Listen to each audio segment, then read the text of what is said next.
Child. The Golden State Warriors is really competing each game, it feels like, to make this game the worst game of the season.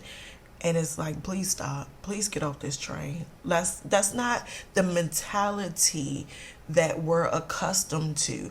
Do I expect the Golden State Warriors to win all 82 games? Absolutely not. But I do expect them to be competitive. I do expect them to do something other than what they're doing, what they did tonight. It's ridiculous at this point. I adore Steph. Steph is my favorite player out of everybody in the entire world. I adore him more than I adored the players that played on the Bullets at the time when I was a teenager. However, Steph, this game was horrendous for you. I'm not sure what is going on in your mindset, in your mind, or whatever. But I just pray that you pray and leave it to God to handle whatever it is. Meditate, because I didn't see you on the sideline meditating. I saw you earlier this season meditating, and I don't see you doing that now. But then again, there are times where I walk away from the game because you all be driving me crazy. I have enough gray hairs as it is that I wish that I did not have, okay? I really feel like I need a fifth of Hennessy. Well, I don't drink Hennessy, a tequila, Patron, or something. Because, baby, you all drove me crazy tonight. But I'm going to not belabor the points because this game was atrocious from beginning to end. There were some positive glimpses in between these 48 minutes. Klay Thompson had a really good game. Moses Moody had a great game. And again, it just seemed like only Moses Moody, Klay Thompson, JK was doing some stuff. I would say he had an okay game. He could have been better in some areas, but for the most part, he was decent. He really was decent. He wasn't atrocious like Steph was atrocious tonight. I just don't know what was going on in his mind. Shout out to Draymond Green being on the bench tonight. I honestly, Looney and Trace, I want to shout out Looney and Trace. They had great games. They impacted the game as well. And Dario comes to play. Even when he's not having a good shooting night, he does impact the game. And shout out to all of them. I would say all of them were the unsung heroes. And I would give the MVP to Klay Thompson because he deserved it. And Steve Kerr once again took out the red hot player. Meaning Klay Thompson was one of the only guys on the floor shooting the ball and making his shots, and he take him out of the game with 1 point, I think 1 minute and 27 seconds in the third quarter. You might as well let him finish the quarter. That just don't make sense. And then he does not put him in the game at all in the fourth quarter. What? Like, I at this point, I think that is a I think not self-sabotage. I feel like Steve Kerr is sabotaging the Warriors. I don't care what nobody else thinks.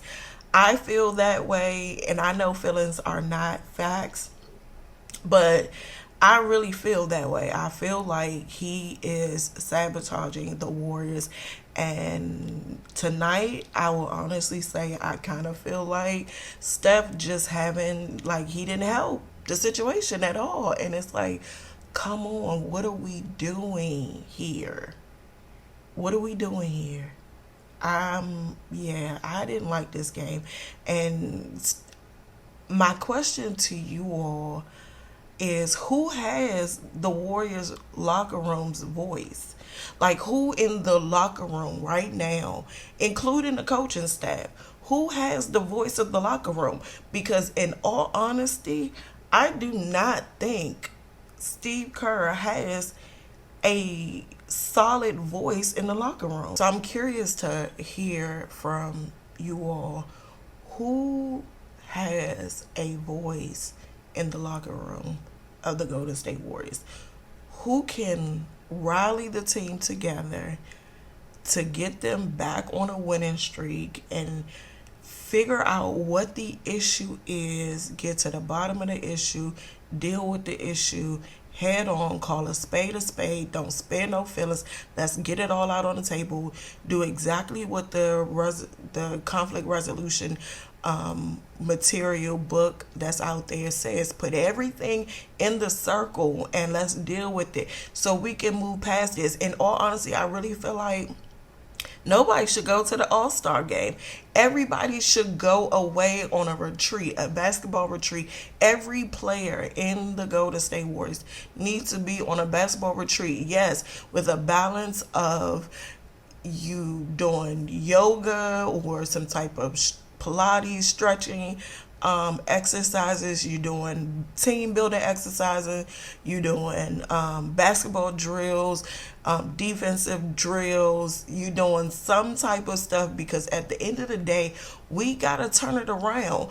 Yes, I know people are calling for trades and all of that stuff, and that's all fine and dandy. However, there has to be some level of connectivity and something like, one of the things that drew a lot of people, I believe, in my opinion, that drew people to the Warriors is it was fun basketball.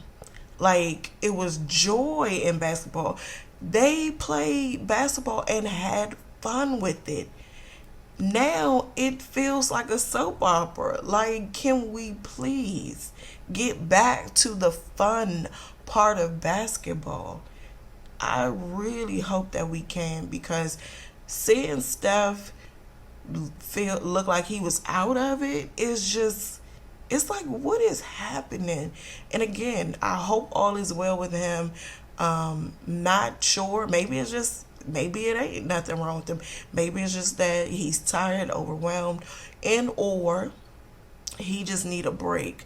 So I honestly hope that, I know he wants to probably go to the All-Star game, but I really feel like nobody should go in the Golden State Warriors. They all should go away to to a basketball retreat and get themselves together. Hey guys, so I really still believe in the Golden State Warriors, and I believe they can turn it around. Just have to refocus and regain their competitive and passion for the love of the game, because right now it doesn't seem like some of them are in love with the game itself. So anywho, on to the next one. Let's get it together. And the coaching staff, please figure something out, do something different. At this point, we need to hire Gary Payton Sr., Rasheed Wallace, Ben Wallace, somebody, even Kenyon Martin, somebody with a defensive mindset that could challenge the players. Like, what are we doing? But let's go Warriors. I'm still a fan, whether we win or lose. Here we go.